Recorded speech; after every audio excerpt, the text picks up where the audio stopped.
Ingrid Kaaküla on naine, kes on aidanud Eestis ilmale sadu lapsi, sealhulgas ka minu lapse. Ingrid, kuidas on lood kodusünnitustega praegu ja sina oled ju alati olnud see pioneer, kes on rääkinud kodusünnituse võludest? Jaa, kui ma esimest korda elus kodus beebi vastu võtsin 23 aastat tagasi, siis ma armusin sellesse esimesest korrast, et võib öelda, et kodusünnitus on minu jaoks armastus esimesest silmapilgust. Päris ainult kodusünnituse ämmaemand ma olen olnud umbes viimased 10 aastat, aga mitte nii kaua ei ole Eestis reguleeritud olnud see kodus sünnitamine, et päriselt nagu ametlikult süsteem töötab 3. aastat. Tead, ma mäletan, et kui mina sünnitasin ja sina olid minu kõrval ja siis mul üks hetk hakkas lihtsalt nii igav, et ma ütlesin sulle, et tead, Ingrid, mul on nii igav ja sina istusid mu juures, ütlesid, et eks see sünnitus olegi üks ootamine. Aga kuna mul oli ka kõrval haiglasünnitus ja siis lihtsalt need olid nii drastiliselt erinevad, et kas sa tutvustaksid, olles näinud siis nii paljusid sünnitusi, et milline üks loomulik sünnitus võiks ja peaks välja nägema? Tead, nii palju, kui on erinevaid inimesi, nii palju on ka neid loomulikke viise, kuidas sünnitada. Ja kui ma näen, et see, mida naine teeb või mida pere teeb, et see töötab, siis ma toetan seda, mida nad teevad. Loomulik sünnitus on see, mis algab ise, see tähendab, et beebi tahab hakata sündima, mis kulgeb omas tempos, kus naine saab palju toetust ja abi selle sünnituse juures.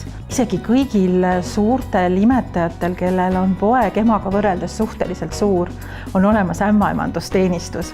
Näiteks elevantidel ja vaaladel ja delfiinidel muidugi ka tõstavad pojakese pinnale esimest hingetõmmet tegema. Võib-olla neile, kes siis ei tea niivõrd kodusünnituse ja haiglasünnituse vahet, võib-olla sa võiksid seda tutvustada?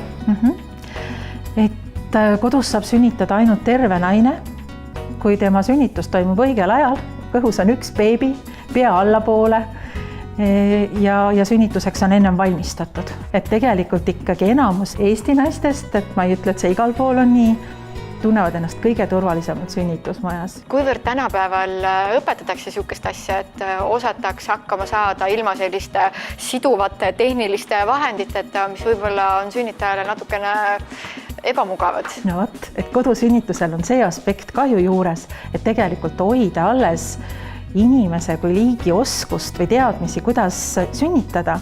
Sest et kui me nagu kogu selle vastutuse paneme ära tehnikale ja süsteemile, siis lähevad mingi suur osa oskusi ja teadmisi kaduma. Nii et minu meelest on see üks osa rahva kunstist ja teadmisest, mida ei tohiks kaduma lasta ja mida peaks alal hoidma. Esimene sünnitus oli niimoodi, et mul tuli mega ala seljavalu ja siis mu mees lihtsalt silitas mu selga, kuni mu selg oli lihtsalt punaseks silitatud. Ja teise sünnituse ajal oli täpselt sama valu, aga ma enam ei tahtnud seda silitamist ja seda masseerimist ja siis tulid sina ja ütlesid, et oota, ma nüüd teen seda asja ja siis sa tegid seda Kaskini meetodit ja siis valu nagu kadus ära. Mida ta teeb, see vaagna tiibadele surumine, et see muudab selle vaagna sissepääsu tasapinna, selle koha, kust beebi peab tulema allapoole, et ta saaks sündima hakata, muudab nagu pisut ümaramaks, et see on muidu selline tugevalt külgede suunas ovaalne, aga et see vajutamine teeb selle ümaramaks ja annab beebile võimaluse ennast sünnitusteedes keerata. Et võib-olla see, mille pärast naised tunnevad kuidagi ennast ahistatuna aparaatide all, nagu sa ütlesid, või aparaadi külge ahistatuna ongi see, et nad ei saa spontaanselt liikuda ja liigutada.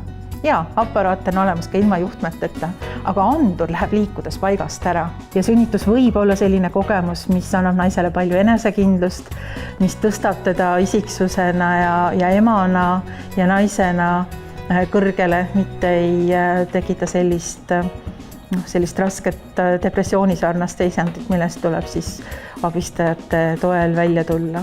Et isegi raske sünnitus, ükskõik, kas ta on pikk või lihtsalt väga valulik, saab olla äge kogemus.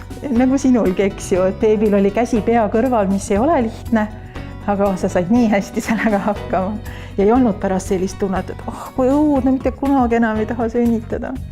Ei, vastupidi, minu kogemus oli küll selline, et ta suhteliselt kiire sünnitus oli 6 tundi oli, esimene 8 tundi. Ja see sünnitus oli, mäletad, mul poeg Joonas tuli meie juurde ja siis ma olin sellises hetkes, kus ma tundsin, et no nüüd ma enam ei jaksa, et nüüd on see koht, kus mul sai otsa jõud. Ja siis Joonas tuli, ütles 2-aastane, beebil näpp suus, mäletad? Mäletan. Ja siis ta sündis. See oli täiesti uskumatu, et see nii oligi ja Joonas oli üldse vägev, sest ta ju valis ka muusikat tegelikult kogu sünnituse vältel 2-aastane.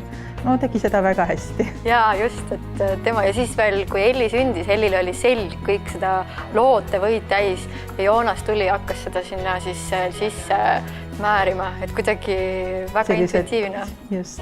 Aga mulle väga meeldis see, et kuigi ma sünnitasin sinuga ju kodus 4+ kilose lapse, ma olin juba paari tunni pärast püsti, mul polnud rebendeid, mu keha kõik taastus nii kiiresti, et ma olin lihtsalt nii üllatunud, kuidas sünnitus saab olla nagu sa räägid, nii loomulik ja nii meeldiv ja sihuke jõuduandav kogemus. Selle sünnitusega seoses ongi üks suur selline saladus. Et see ei ole mitte see, et sünnitus on raske, vaid see, et naised on tugevad, millest nagu räägitakse nii vähe. Nukid ja just.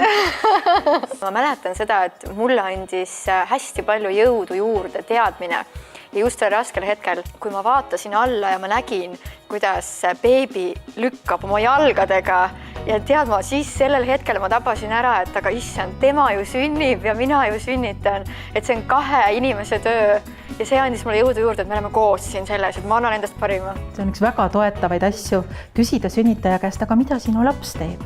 Siis lähed tähelepanu enda pealt lapse peale ja mõtled, aga mis ta teeb siin? Samal ajal nagu ma tõesti tean ja näen, et ta sätib oma jalgu ja iga tuhu alguses lükkab nende jalgadega, et tegelikult ta teeb seal nii palju. Lihtsalt naised on nagu iseendaga ja oma emotsioonidega nii ametis, et nad unustavad või ei pane tähele seda. Nii et kodus ikkagi sünnitatakse siis, kui kõik läheb hästi. Kust ma tean, et hästi läheb? Ma tean sellepärast, et ma olen kogu aeg sünnitajaga koos. Me hingame koos, ma ei lähe ta juurest ära, mis võib olla ka suures sünnitusmajas, kus on kõik võimalused. Meil on 8 või 9 sünnitustuba ja 4 ämmaemandat korraga tööl, mis tähendab seda, et ühel ämmaemandal võib olla 2 sünnitajat korraga. Kõik, kes on sünnitanud, nad teavad, et neid jäetakse vahepeal üksinda. Et nii nagu vaata, vihma võib sadama hakata mõne inimese jaoks ütleb, et äkki hakkas vihma sadama. Teine ütleb, et ammu juba pilved kogunesid. On teatud tervisenäitajad, mis hakkavad tasapisi nii-öelda kalduma sinna normist kõrvale. Ja siis on enamasti aega rahulikult pakkida asjad, kõigepealt leppida kokku, et me ei saa jääda koju praegu. Et see ei ole mõistlik, see ei ole kas ema või lapse tervise seisukohast hea.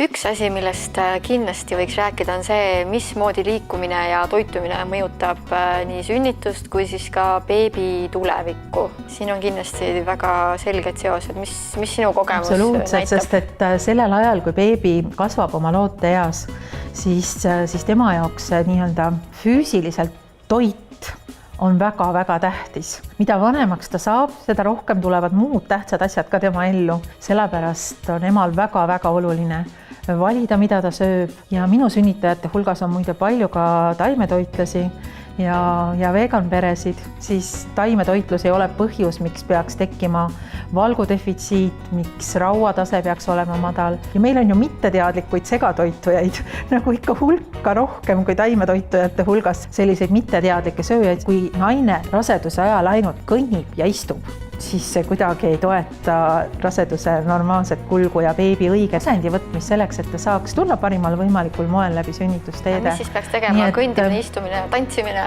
Jaa, tantsida, võimelda, ujuda.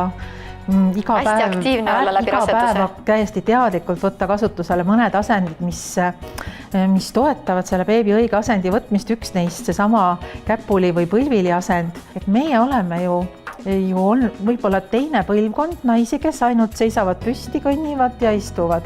Et enne seda ju inimesed tegid väga paljusid töid ettepoole kummargil ja käpuli.